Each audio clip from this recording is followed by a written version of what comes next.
Welcome to another video. Today we have something very cool, super interesting video for you guys. I'm gonna show you how to unlock the network of your phone to use it with any carrier.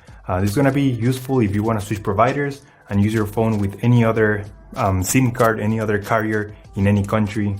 So it's gonna be compatible worldwide. So this is by far the best way to unlock your phone. I'm gonna show you how to do it step by step. Now this will work regardless if your phone is still under contract or out of contract. It doesn't really matter. Without further ado, let's start.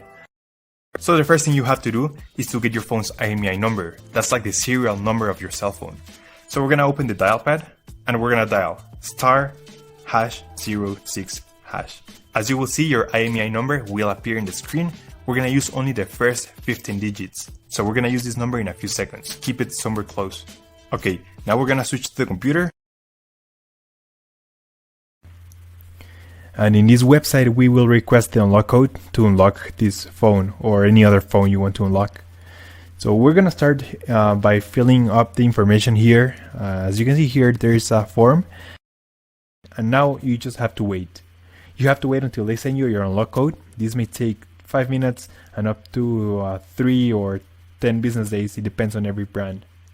I'm going to show you my personal email account so that you can see how the email will look like. And as you can see here, I got this message and it confirms that the phone has been unlocked. Any questions, just leave them on the comment section down below and I'll try to answer all of them. Thank you so much and I'll see you on the next one.